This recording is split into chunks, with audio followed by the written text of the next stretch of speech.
ನಾನು ಮನಸ್ಸು ಮಾಡಿದ್ರೆ ಪ್ರತಿ ಗ್ರಾಮದಿಂದ ವಿಡಿಯೋ ಮಾಡಿಸಬಲ್ಲೆ, ರಾಜ್ಯದ ಪ್ರತಿ ತಾಲೂಕಿಂದ ವಿಡಿಯೋ ಮಾಡಿಸಬಲ್ಲೆ. ಮಾಲೂರು ತಾಲೂಕಿನಲ್ಲಿ ಒಂದು ದೊಡ್ಡ ಸಮುದಾಯದಲ್ಲಿ ಹುಟ್ಟಿರೋ ವ್ಯಕ್ತಿ ನಾನು. ನನ್ನ ಸಮುದಾಯದಲ್ಲಿ ರಾಜಕಾರಣಿಗಳು ಇದ್ದಾರೆ, ವಿದ್ಯಾವಂತರು ಇದ್ದಾರೆ, ಅಧಿಕಾರಿಗಳು ಇದ್ದಾರೆ, ಹಣವಂತರು ಇದ್ದಾರೆ, ಧೈರ್ಯವಂತರು ಇದ್ದಾರೆ, ಮಾತಾಡೋರು ಇದ್ದಾರೆ, ಪತ್ರಕರ್ತರು ಇದ್ದಾರೆ, ಎಲ್ಲ ತರದವರು ಇದ್ದಾರೆ. ನಾರಾಯಣ ಸಾಮಣ್ಣ, ನೀವ್ ಹೇಳಿದ್ರಿ, ನೀವು ಬಂದು ಮಾತಾಡದಾದ್ಮೇಲೆ ನೀವು ಅದಕ್ಕೆ ಸ್ಟಿಕನ್ ಆಗಿರ್ಬೇಕು, ಮೀನ್ಸ್ ಅದ್ರ ಬದ್ಧವಾಗಿರ್ಬೇಕು. ಒಂದು ನಾನು ಮಾಡಿದಂತ ಆರೋಪಗಳಲ್ಲಿ ಏನಾದ್ರೂ ಸುಳ್ಳಿದ್ರೆ ಒಂದು ಡೆಫಾಮೇಶನ್ ಕೇಸ್ ಹಾಕಿ ಅಂತ. ನಿನ್ ಜೊತೆ ನಾನಿದ್ದಾಗ ನೀನ್ ಎಷ್ಟು ದುಡ್ಡು ಕೊಟ್ಟು ನನ್ನ ಹತ್ರ ಆರೋಪ ಮಾಡಿಸ್ತಿದ್ದೆ ಬೇರೆಯವ್ರ ಮೇಲೆ? ಅವತ್ತು ನಿನ್ ಜೊತೆ ಸರ್ಕಾರ ಇರ್ಲಿಲ್ಲ, ನೀನೊಬ್ಬ ಸಾಮಾನ್ಯ ಶಾಸಕ. ಅವತ್ತು ನಿನ್ ಜೊತೆ ಇದ್ದೆ ನಾನು. ನಮಸ್ಕಾರ ನಂಜೇಗೌಡ, ಹೇಗಿದೀಯಾ? ನಾನು ನಿಮ್ಮ ಸಿದ್ಧಾರ್ಥ್ ಆನಂದ್ ಮಾಲೂರು. ನಂಜೇಗೌಡ, ನಾನು ನಿಮ್ ಬಗ್ಗೆ ಮಾತಾಡಿದಾದ್ಮೇಲೆ ಅನೇಕರ ಕೈಯಲ್ಲಿ ಮಾತಾಡಿಸಿದೀಯಾ. ಅದು ಗೋಗರಿದು ಯಾರ್ಯಾರೋ ನನ್ನ ಬಗ್ಗೆ ಮಾತಾಡ್ತಿದ್ದಾರೆ. ಯಾರು ಕೇಳೋರಿಲ್ಲ, ಮಾಡೋರಿಲ್ಲ, ನನ್ನಿಂದ ಕೆಲಸಗಳು ಪಡ್ಕೊಂತೀರಿ. ಇರ್ಲಿ ಪಾಪ, ನಿಮ್ಮ ಅಸಹಾಯಕತೆ, ನಿಮ್ಮ ನೋವು ನನಗೆ ಅರ್ಥ ಆಗ್ತದೆ. ಆದ್ರೆ ಈ ವಿಡಿಯೋ ಮಾಡಲಿಕ್ಕೆ ಒಂದು ಪ್ರಮುಖ ಕಾರಣ ಏನಂದ್ರೆ, ಇಂದು ಬೆಳಗ್ಗೆ ನಾವು ಗೌರವಿಸುವಂತಹ ಸಂತಳ್ಳಿ ನಾರಾಯಣ ಸಾಮಣ್ಣ ಅವರು ಮಾತಾಡಿರೋ ವಿಷಯ. ಯಾರೇನೇ ಮಾತಾಡ್ಕೊಂಡ್ರು ನಾನು ಅದಕ್ಕೆ ಉತ್ತರ ಕೊಡಬಾರ್ದು ಅಂತಿದ್ದೆ. ಅರೆ, ನಾರಾಯಣ ಸಾಮಣ್ಣ ಅವರು ಮಾತಾಡಿದ ಕಾರಣಕ್ಕಾಗಿ ನಾನು ಇವತ್ತು ಅನಿವಾರ್ಯವಾಗಿ ಮಾತಾಡ್ತೀನಿ. ಈ ವಿಡಿಯೋನ ಎರಡು ಭಾಗವಾಗಿ ನೋಡಬೇಕು. ಒಂದು ಸಂತಳ್ಳಿ ನಾರಾಯಣ ಸಾಮಣ್ಣ ಒಂದು ಕಡೆ, ಉಳಿದವರು ಒಂದು ಕಡೆ. ಸಂತಳ್ಳಿ ನಾರಾಯಣ ಸಾಮಣ್ಣ ಅವರು ಹೇಳಿದ್ರು, ನಾನು ನಿಮ್ಮ ಬಳಿ ಬಂದಿದ್ದೆ, ನಾನೊಂದಷ್ಟು ಮಾತಾಡಿದ್ದೆ ಕೂಡ, ನೀವು ಅದಕ್ಕೆ ಒಪ್ಕೊಂಡಿದ್ರಿ, ಮತ್ತೆ ಮಾತಾಡಿದ್ರಿ ಅಂತ. ಸಂತಳ್ಳಿ ನಾರಾಯಣ ಸಾಮಣ್ಣ ಅವರು ಬಂದು ಮಾತಾಡಿದ್ದಕ್ಕೆ ನಾನು ಗೌರವಿಸಿ ನಾನು ಸುಮ್ಮನೆ ಇದ್ದೆ. ಈ ಹಿಂದೆನೂ ಸಹ ಏಳುಗುಳಿ ಸತೀಶಣ್ಣ ಮಾತಾಡಿದ್ರು. ನಾವು ಟೇಕಲ್ ಹೋಬಳಿಯಲ್ಲಿ ಅತಿ ಹೆಚ್ಚು ಗೌರವಿಸುವ ಒಂದು ಕುಟುಂಬ. ನಮಗೆ ಅವ್ರಿಗೇನು ವೈಮನಸ್ಸಿರ್ಲಿಲ್ಲ, ಏನು ತಕರಾರ್ಲಿಲ್ಲ. ಆದ್ರೆ ನಂಜೇಗೌಡ ಮಾತು ಕೇಳ್ಕೊಂಡು ಒಂದಷ್ಟು ಮಾತಾಡಿದ್ರು ಕೂಡ ನಾನು ಅದಾದ್ಮೇಲೆ ಕೌಂಟ್ರ್ ಕೊಟ್ಟಿರ್ಲಿಲ್ಲ. ನಮ್ ಕೌಂಟ್ರ್ ಕೊಡುವಂತ ಅಗತ್ಯನೂ ಇರ್ಲಿಲ್ಲ. ನನಗೆ ಅರ್ಥ ಆಗ್ತಿರ್ಲಿಲ್ಲ ಅಷ್ಟೇ, ಇವ್ರಿಗೆಲ್ಲ ನಮ್ಮ ಬಗ್ಗೆ ಮಾತಾಡುವಂತ ಅಗತ್ಯ ಏನಿದೆ? ನಮ್ಮ ಹೆಸರು ಹೇಳ್ಕೊಂಡು ಇವ್ರೇನು ರಾಜಕೀಯ ಅಸ್ತಿತ್ವನ ಪಡ್ಕೊಳ್ಬೇಕಾ? ನಮ್ಗೆಲ್ಲ ಹಂಗ ಅನಿಸ್ತಿರ್ಲಿಲ್ಲ. ನಮ್ಗೆ ಹರೀಶ್ ಅಣ್ಣ, ಸತೀಶ್ ಅಣ್ಣ, ಶಶಿ ಅಣ್ಣ, ರಮೇಶ್ ಅಣ್ಣನೇ ಒಂಥರ ತುಂಬಾ ಗೌರವ ಕೊಡ್ತಾ ಇದ್ವಿ ಅಷ್ಟೇ. ಅದಾದ್ಮೇಲೆ ಕಾಕಪ್ಪ ಮಾತಾಡಿದ್ದ. ಕಾಕಪ್ಪನಿಗೆ ನಾನೊಂದು ಚಾಲೆಂಜ್ ಕೊಟ್ಟಿದ್ದೆ. ಕಾಕಪ್ಪ, ನಮ್ಮ ಸತೀಶ್ ಅಂತೀಯ, ನೀನು ಬನಹಳ್ಳಿ ಸತೀಶ್ ಮನೆಗೆ ಹೋಗಿ ಅವರ ನಡು ಮನೆಯಲ್ಲಿ ಕುತ್ಕೊಂಡು ತಿಂಡಿ ಮಾಡ್ಕೊಂಡು ಒಂದು ವಿಡಿಯೋ ಹಾಕಪ್ಪ, ಆಮೇಲೆ ನಿಮ್ಮ ಸತೀಶ ಬೇರೆ ಸತೀಶ ಅಂತ ಮಾತಾಡೋಣ ಅಂತ. ಇದುವರೆಗೂ ಆಗ್ಲಿಲ್ಲ. ಅದಾದ್ಮೇಲೆ ಹಾಂಜಿನಪ್ಪ ಮಾತಾಡಿದ್ದ. ಏನೋ ಅಗತ್ಯಕ್ಕೋಸ್ಕರ ಅವನೊಬ್ಬ ಮೂರ್ಖ, ಒಬ್ಬ ಪೊಲಿಟಿಕಲ್ ಬ್ರೋಕರ್, ಅವನು ಗಂಟ್ಲು ಅರ್ಕೊಳ್ತಾನೆ, ಬಿಟ್ಬೇಡ ನರಗಳು ಕಿತ್ಕೊಂತಿದ್ದಾನೆ ಅಂತ. ಯಾಕಂದ್ರೆ ಇದೇ ಆಂಜಿನಪ್ಪ LH ಬಂದು ನನ್ನ ಹಿಂದೆ ಓಡಾಡ್ಕೊಂಡು, ಸರ್ ಏನ್ ಬರ್ಕೊಬೇಕು ಹೇಳಿ ಅಂತ ಓಡಾಡ್ತಿದ್ದ. ಅವನೊಬ್ಬ ಅವಿವೇಕಿ. ಅಂತವ್ರ ಬಗ್ಗೆ ನಾವೇನ್ ಮಾತಾಡೋಣ? ಆದ್ರೂ ಕೂಡ ಆಂಜಿನಪ್ಪ ವಿಡಿಯೋ ಮಾಡಿದಾದ್ಮೇಲೆ ಅವನಿಗೆ ಉತ್ತರ ಕೊಡ್ಬೇಕು, ದಾಖಲಾತಿಗಳು ತೋರಿಸ್ಬೇಕು ಅಂತ ನಾನು 2 ಸರಿ ಫೋನ್ ಮಾಡಿದೆ. ತಾಲೂಕು ಆಫೀಸರ್ ಹತ್ರ ಹೋಗಿ ಅವನು ರಿಸೀವ್ ಮಾಡಲಿಲ್ಲ. ದೇವರಾಜ್ ಗೌಡ್ರು ಮಾಡಿದ್ರು, ಆತ ರಿಸೀವ್ ಮಾಡಿಲ್ಲ. ಅವತ್ತು ರಿಸೀವ್ ಮಾಡಿದ್ರೆ ನಾನು ಮಾಡಿರುವಂತ ಆರೋಪಗಳಿಗೆ ಸಂಬಂಧಿಸಿದ ದಾಖಲಾತಿಗಳು ಇವು ಆಂಜಿನಪ್ಪ. ಈಗ ನೀನ್ ಹೇಳು, ನನ್ನ ಹೊಟ್ಟೆ ಪಾಡಿಗೆ ಕಾಸು ನೀನ್ ಕೊಡ್ತಾ ಇದೀಯಾ, ಇಲ್ಲ ನಿಮ್ಮಪ್ಪ ಕೊಡ್ತಿದ್ದಾನ, ಅಥವಾ ನಿನ್ನ ಹಿಂದೆ ಯಾವನ ಈ ವಿಡಿಯೋ ಮಾಡಿಸ್ತಾ ಇದ್ದಾನೋ ಅವರಪ್ಪ ಕೊಡ್ತಿದ್ದಾನ ಅಂತ. ಬಟ್ ಅವತ್ತು ಅವನು ಸಿಗ್ಲಿಲ್ಲ. ನಾನು ಮಾಡಿರೋ ಆರೋಪ ಆದ್ರೇನು? ತಾಲೂಕು ಆಡಳಿತ ದಾರಿ ತಪ್ಪಿದೆ, ನಂಜೇಗೌಡ ಕುಟುಂಬ ರಾಜಕಾರಣಕ್ಕೆ ಹೆಚ್ಚು ಒತ್ತು ಕೊಡ್ತಿದ್ದಾನೆ, ಭ್ರಷ್ಟಾಚಾರ ಮಿತಿ ಮೀರಿದೆ ಅಂತ. ತಾಲೂಕಲ್ಲಿ ಅಭಿವೃದ್ಧಿಗಳು ಆಗಿಲ್ಲ, ಯಾವ ಅಭಿವೃದ್ಧಿ ಕಾರ್ಯನೂ ಆಗಿಲ್ಲ.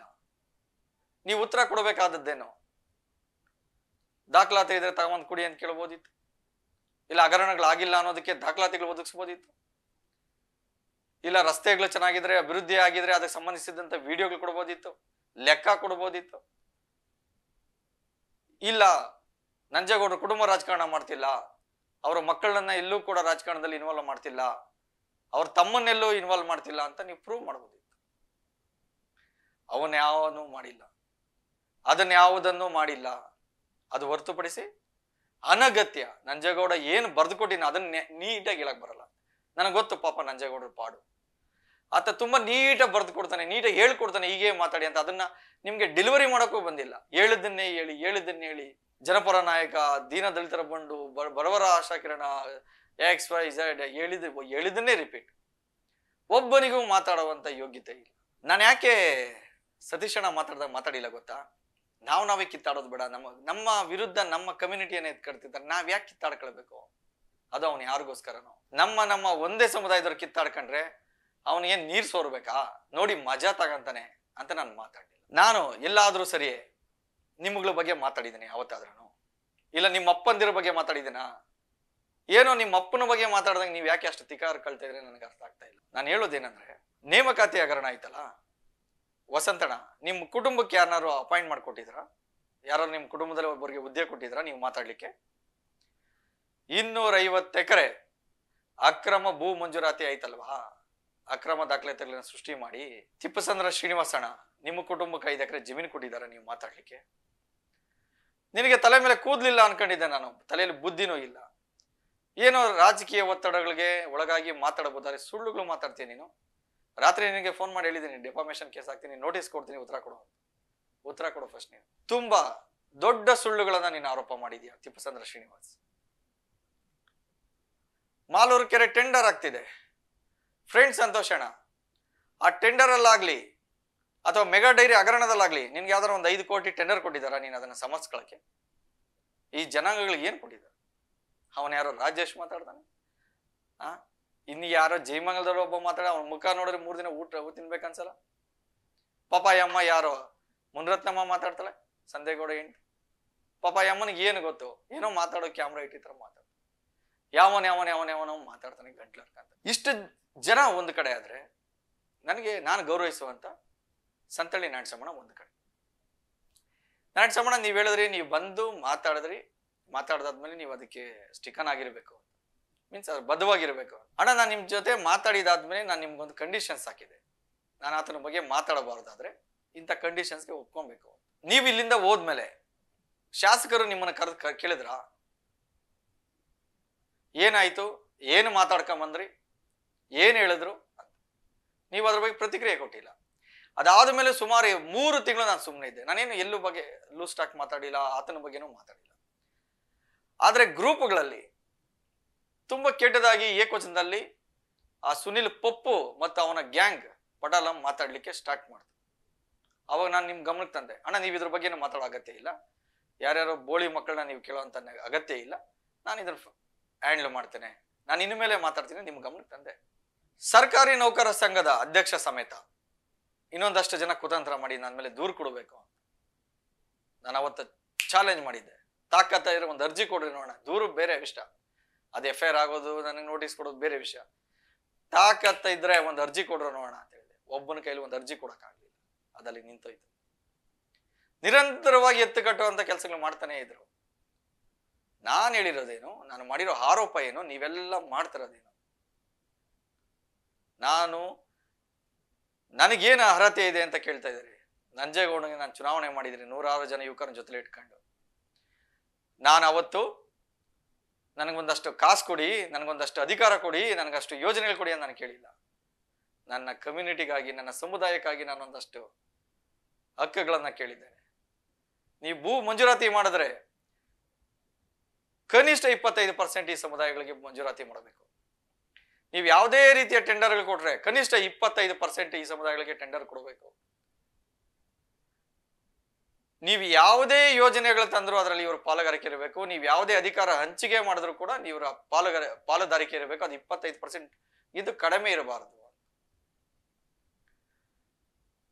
4 ಹೋಬಳಿಗಳಲ್ಲೂ ಸುಸರ್ಜಿತವಾದಂತ ಲೈಬ್ರರಿಗಳಾಗಬೇಕು, ಅಲ್ಲಿ ಕೋಚಿಂಗ್ ಸೆಂಟರ್ಗಳಾಗಬೇಕು ಅಂತ ಹೇಳಿದ್ವಿ. ಅದು ಎಲ್ಲ ಸಮುದಾಯಗಳಿಗೂ.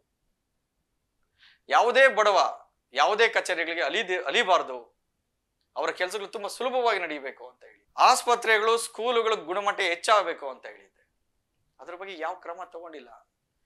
ಟೇಕಲ್ಲಿ ಅಂಬೇಡ್ಕರ್ ಸಂಶೋಧನಾ ಕೇಂದ್ರವನ್ನ ಮತ್ತು ಅಧ್ಯಯನ ಕೇಂದ್ರನ ತೆರಲಿಕ್ಕೆ 5 ಎಕರೆ ಭೂಮಿಯನ್ನ ಮೀಸಲಿಡಬೇಕು ಅಂತ ಹೇಳಿ. ಕನಿಷ್ಠ 50 RO ಪ್ಲಾಂಟ್ಗಳನ್ನ SCಗಳಿಗೆ ಮೀಸಲಿಡಬೇಕು. ಸಾಧ್ಯವಾದ್ರೆ ಸಚಿವ ಸಂಪುಟದ ಒಪ್ಪಿಗೆಯೊಂದಿಗೆ 25 ರೇಷನ್ ಅಂಗಡಿಗಳನ್ನು ಕೊಡಿಸುವಂತ ಕೆಲಸ ಮಾಡಬೇಕು. ಹೀಗೆ ಸುಮಾರು ಒಂದು 20-25 ಬೇಡಿಕೆಗಳನ್ನ ಇಟ್ಟಿದ್ವಿ. ನಾನು ಎಲ್ಲವನ್ನೂ ಮಾಡ್ತೀನಿ MLA ಆದ್ರೆ ಅಂತ ಒಪ್ಕೊಂಡ. ಅದಾದ್ಮೇಲೆ ಏನಾಯ್ತು, ಎಲೆಕ್ಷನ್ ಇನ್ನೊಂದು 6 ತಿಂಗಳಿದ್ದಂಗೆ ನಮ್ಮನ್ನೆಲ್ಲ ಕರೆದು ನನ್ನ ಕೈಲಿ ಏನು ಮಾಡೋಕ್ಕಾಗ್ಲಿಲ್ಲ ಈ ಸಮುದಾಯಗಳಿಗೆ, ನನಗೆ ಕ್ಷಮಿಸಿಬಿಡಿ ಅಂತ. ನಾವು ಚುನಾವಣೆಯಲ್ಲಿ ದುಡ್ಡಿಗೆ ಡೀಲ್ ಮಾಡ್ಕೊಂಡು ಮಾಡಿದ್ವಿ. ನಾವು ಮನ್ಸು ಮಾಡಿದ್ರೆ ಕೇಳಿ ಒಂದು 50 ಲಕ್ಷ ಕಾಸು ತಗೊಂಡು ನಾವು ಆಗ ಮಾಡ್ಲಿಲ್ಲ. ಈ ಸಮುದಾಯಗಳಿಗೋಸ್ಕರ ಬೇಡಿಕೆ ಇಟ್ರು. ಅವತ್ತು ಸಂಪಂಗೇರಿ ಮುನ್ರಾಜಣ್ಣವ್ರು ಇದ್ರು, ತಿಮ್ಮರಾಯಪ್ಪ ಸಾರ್ ಇದ್ರು, ಯಳವಳ್ಳಿ ಮಂಜಣ್ಣ ಇದ್ರು, ಉಪ್ಪಾರಹಳ್ಳಿ ಅಶೋಕ್ ಅವರು ಇದ್ರು, ನಕ್ಕನಹಳ್ಳಿ ಅಮರಣ್ಣ ಇದ್ರು, ಕುಪ್ಪೂರು ಅನಿಲ್ ಇದ್ರು, ಸಂದೀಪ್ ಇದ್ರು, ಮುರಳಿ ಇದ್ರು, ತುಂಬಾ ಜನ ಮುಂದೆ ಸಾರಿ ಕೇಳಿ ಆಯ್ತು, ಈಗ ನಿನ್ನ ಕೈಲಿ ಏನಾಗುತ್ತೆ ಅದು ಮಾಡ್ಕೊಡಿದ್ರೆ ಹೇಳು ಅಂದಾಗ ಒಂದು 3-4 ಡಿಮ್ಯಾಂಡನ್ನ ಬಗೆಹರಿಸ್ಕೊಡ್ತೀನಿ ಅಂತ. ಹಾಗಿದ್ರೆ ಮಾತ್ರ ನಾವು ನಿಮ್ಗೆ ಚುನಾವಣೆ ಮಾಡ್ತಿಲ್ಲ, ಮಾಡಲ್ಲ ಅಂತೇಳಿ. ಆದ್ರೆ ಮಾಡಿಕೊಟ್ಟಿಲ್ಲ. ಅವನು ಪಪ್ಪು ನಂಜೇಗೌಡನ ಮಗ ನಮ್ಮ ಅಣ್ಣನಿಗೆ ಫೋನ್ ಮಾಡಿ 1 ತಿಂಗಳಲ್ಲಿ 5 ಎಕರೆ ಮೀಸಲು ಇಡ್ತೀವಿ ಅಂಬೇಡ್ಕರ್ ಅಧ್ಯಯನ ಮತ್ತು ಸಂಶೋಧನಾ ಕೇಂದ್ರಕ್ಕೆ ಅಂತ ಹೇಳ್ದ. ಚುನಾವಣೆ ಹತ್ರ ಬಂದ್ರು ಕೂಡ ಮಾಡಿಲ್ಲ. ಆ ಕಾರಣಕ್ಕಾಗಿ ಆತನ ವಿರುದ್ಧವಾಗಿ ನಾವು ಕೆಲಸ ಮಾಡ್ತೀವಿ.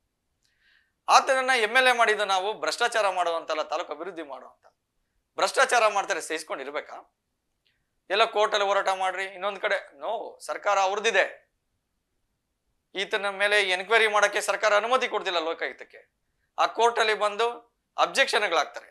ನಾವ್ ಯಾವ ವಿಚಾರಕ್ಕೂ ತಲೆ ಕೆಡಿಸ್ಕೊಳ್ಳಲ್ಲ ಅಂತ ಸುಳ್ಳು ಹೇಳ್ತಾರೆ. ಹಂಗಾಗಿ ಜನಕ್ಕೆ ಗೊತ್ತಾಗಬೇಕು ಈತ ಏನು, ಈತನ ಯೋಗ್ಯತೆ ಏನು, ಈತ ಯಾವ ದುಡ್ಡಲ್ಲಿ ಶೋಕಿ ಮಾಡ್ಕೊಂಡು ಓಡಾಡ್ತಾ ಇದ್ದಾನೆ, ಈತನ ಕುಟುಂಬ ಯಾವ ದುಡ್ಡಲ್ಲಿ ಶೋಕಿ ಮಾಡ್ಕೊಂಡು ಓಡಾಡ್ತಿದೆ ಅಂತ ಹೇಳ್ಬೇಕು. ನಾನು ಹೇಳಿದ್ದೇನು, ಒಂದು ನಾನು ಮಾಡಿದಂತ ಆರೋಪಗಳಲ್ಲಿ ಏನಾದ್ರೂ ಸುಳ್ಳಿದ್ರೆ ಒಂದು ಡೆಫಾಮೇಶನ್ ಕೇಸ್ ಹಾಕಿ ಅಂತ ಹೇಳಿದೆ. ಇಲ್ಲಾಂದ್ರೆ ಸಾಮೂಹಿಕವಾಗಿ ಕೋಲಾರ ಚಿಕ್ಕಬಳ್ಳಾಪುರ ರೈತರ ಹತ್ರ ಕ್ಷಮೆ ಕೇಳಿ, ನೀನು ದೇವಸ್ಥಾನಕ್ಕೆ ಹೋಗಿ ನಿನ್ನ ಮನೆ ದೇವರ ಹತ್ರ ನಿಮ್ಮ ಕುಟುಂಬದ ಮೇಲೆ ಆಣೆ ಮಾಡಿ ನಾನು ಯಾವ ಅಕ್ರಮಗಳಲ್ಲೂ ಪಾಲ್ಗೊಂಡಿಲ್ಲ ಅಂತ ಆಣೆ ಮಾಡು, ನಾನು ನಿನ್ನ ಬಗ್ಗೆ ಮಾತಾಡೋದು ಬಿಟ್ಬಿಡ್ತೀನಿ ಅಂತ ಹೇಳಿದೆ. ಇವೆಲ್ಲ ಬಿಟ್ಟು ಆರೋಪಗಳು ಮಾಡಿಸ್ತೀನಿ. ನಂಜೇಗೌಡ, ನೀನು ಮತ್ತೆ ನಿನ್ನ ಪಟಲಮ್ಮ ಹೇಳೋ ತರ ದುಡ್ಡು ತಗೊಂಡು ನಾನು ಆರೋಪ ಮಾಡೋಂಗಿದ್ರೆ, ನಿನ್ ಜೊತೆ ನಾನಿದ್ದಾಗ ನೀನ್ ಎಷ್ಟು ದುಡ್ಡು ಕೊಟ್ಟು ನನ್ನ ಹತ್ರ ಆರೋಪ ಮಾಡಿಸ್ತಿದ್ದೆ ಬೇರೆಯವ್ರ ಮೇಲೆ? ನಾನು MP ಅವರ ಬಗ್ಗೆ ಮಾತಾಡ್ತಿದ್ದೆ, ಮುನ್ಸಮ್ಮಣ್ಣವ್ರ ಬಗ್ಗೆ, BJP ಅವರ ಬಗ್ಗೆ ಮಾತಾಡಿದ್ದೀನಿ, BJP ಸರ್ಕಾರದ ಉಸ್ತುವಾರಿ ಮಂತ್ರಿಗಳ ಬಗ್ಗೆ ಮಾತಾಡಿದ್ದೀನಿ, RSS ಬಗ್ಗೆ ಮಾತಾಡಿದ್ದೇನೆ. ಅವೆಲ್ಲ ನೀನ್ ದುಡ್ಡು ಕೊಟ್ಟು ಮಾಡಿಸಿರೋದ ನನಗೆ? ಈ ತರ ಒಂದು ಮಾತಾಡಕ್ಕೆ ನಿನಗೆ ನಾಚಿಕೆ ಆಗಲ್ವಾ? ನಿನ್ನ ಜೊತೆಲಿ ಇದ್ದಾಗ ನಾನು ಯಾವತ್ತ ನಿನ್ನ ಬರ್ಡೇಗಳಿಗೆ ಬಂದು ದೊಡ್ಡದಾಗಿ ಮ್ಯೂಸಿಕ್ಗಳು ಹಾಕೊಂಡು ಸ್ಟೇಟಸ್ಗಳಿಗೆ ಹಾಕೊಳ್ಳೋದಾಗ್ಲಿ, ನಿನ್ನ ಮಕ್ಳಿಗೆ ಹಾಕೋದಾಗ್ಲಿ ಮಾಡಿದ್ದೀನ? ಮಾಕರಹಳ್ಳಿ ಹರೀಶ್ ಅವರ ಮೇಲೆ ನಡೆದ, ಅವರ ಕುಟುಂಬದ ಮೇಲೆ ನಡೆದಂತ ದಾಳಿ ವಿಚಾರಕ್ಕೆ ಅಲ್ಲಿ ಫೇಸ್ಬುಕ್ ಲೈವ್ ಡಿಲೀಟ್ ಮಾಡು ಅಂತ ಹೇಳಿದೆ ನೀನು. ನಾನು ಆ ಒಂದು ಲೈವ್ ನ ಡಿಲೀಟ್ ಮಾಡಿಲ್ಲ. ನಿನ್ನ ಮಾತು ಕೇಳಿ ನಮ್ಮ ಜನಾಂಗದ ಮೇಲೆ ಆಗ್ತಿದ್ದಂತ ದೌರ್ಜನ್ಯಗಳನ್ನ ನಿನ್ ಜೊತೆ ಇದ್ದಾಗ ನಾನು ಖಂಡಿಸ್ತಿದ್ದೆ ತೀವ್ರವಾಗಿ. ಅದು ಬನ್ನಳ್ಳಿ ಎಸ್ಟಿಗಳ ಮೇಲೆ ಆದಂತ ದೌರ್ಜನ್ಯ ಇರ್ಬೋದು, ವೀರಪತ್ರದಲ್ಲಿ ಮುನ್ರಾಜು ತಮ್ಮ ಮೇಲೆ ಆದಂತ ದೌರ್ಜನ್ಯ ಇರ್ಬೋದು, ಹರೀಶ್ ಅಣ್ಣ ಅವರ ಕುಟುಂಬದ ಮೇಲೆ ಆದಂತ ಇರ್ಬೋದು, ಯಾವುದೇ ದೌರ್ಜನ್ಯ ಇರ್ಬೋದು, ಅದು FIR ಆಗ್ಬೇಕು, ಕಾನೂನು ಬದ್ಧವಾಗಿ ಹೋರಾಟ ಮಾಡ್ಲಿ, ಕಾನೂನು ಹಕ್ಕು ಪಡ್ಕೊಳ್ಬೇಕು. ನೀನು ಅದನ್ನ ಮಧ್ಯಸ್ಥಿಕೆ ಮಾಡಿ ಬ್ರೋಕರಿಂಗ್ ಮಾಡಬಾರ್ದು ನಂಜೇಗೌಡ ಅಂತ ಹೇಳ್ತೀನಿ. ನೀನು ಇದನ್ನೆಲ್ಲ ಸಹಿಸ್ಕೊಳ್ತಾ ಇರ್ಲಿಲ್ಲ ನನ್ನನ್ನ. ನಾನು ನಿನ್ನ ಹತ್ರ ಹಣಕ್ಕೋಸ್ಕರ ಇರಲಿಲ್ಲ, ಅಥವಾ ನೀನೇನೋ ಮಾಡ್ಕೊಡ್ತೀಯ ಅಂತ ನಾನು ಯಾವತ್ತೂ ನಿನ್ ಜೊತೆ ಇರಲಿಲ್ಲ.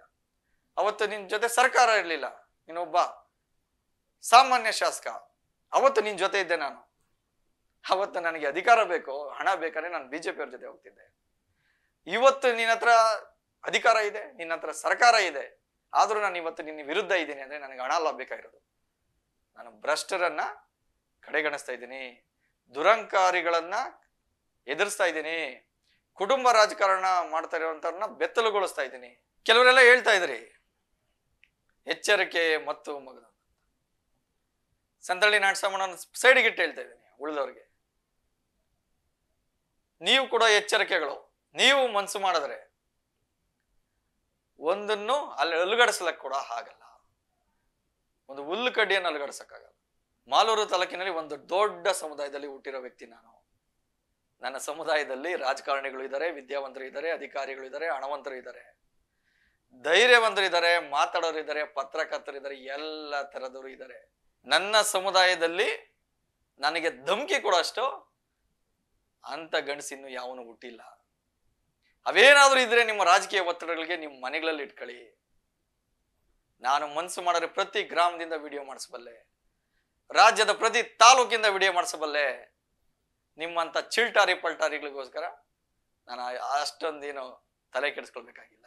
ನಾನು ನಿಮ್ಮೆಲ್ಲರಿಗೂ ಹೇಳೋದು ಒಂದೇ, ನಾನು ನಿಮ್ಮ ಬಗ್ಗೆ ಮಾತಾಡಿದ್ರೆ ಮಾತಾಡಿ, ನಾನು ಯಾರ ಬಗ್ಗೆ ಮಾತಾಡ್ಲಿ ಅವನು ಮಾತಾಡ್ಲಿ, ನಿಮಗೆ ಅದಕ್ಕೆ ಸಂಬಂಧನೇ ಇಲ್ಲ. ನಾನು ನಿಮ್ಮ ಬಗ್ಗೆ ಮಾತಾಡಿದ್ರೆ ಅಥವಾ ನಿಮ್ಮ ಅಪ್ಪನ ಬಗ್ಗೆ ಮಾತಾಡಿದ್ರೆ ಮಾತಾಡ್ರಿ, ಇಲ್ಲಾಂದ್ರೆ ನಾನು ಹೇಳ್ತಾ ಇದ್ದೀನಿ, ನಿಮ್ಮ ಪಾಡಕ್ಕೆ ನೀವು ಸೈಲೆಂಟ್ ಆಗಿರ್ಬೇಕು. ಏನೋ ಮಾತಾಡ್ತೀರಾ ಮಾತಾಡಿ, ವಿರೋಧಿಸ್ತೀರಾ ವಿರೋಧಿಸಿ, ನಾನು ಅದು ಬಗ್ಗೆ ತಲೆ ಕೆಡಿಸ್ಕೊಳಕ್ ಹೋಗಲ್ಲ. ಸುಳ್ಳುಗಳು ಹೇಳಿದ್ರೆ ಕಾನೂನು ಪ್ರಕಾರ ನಿಮ್ಗೆ ಪಾಠ ಕಳಿಸ್ತೇನೆ. ಜೈ ಭೀಮ್, ಜೈ ಭಾರತ್. ನಂಜೇಗೌಡ, ನೀನೊಬ್ಬ ಭ್ರಷ್ಟ.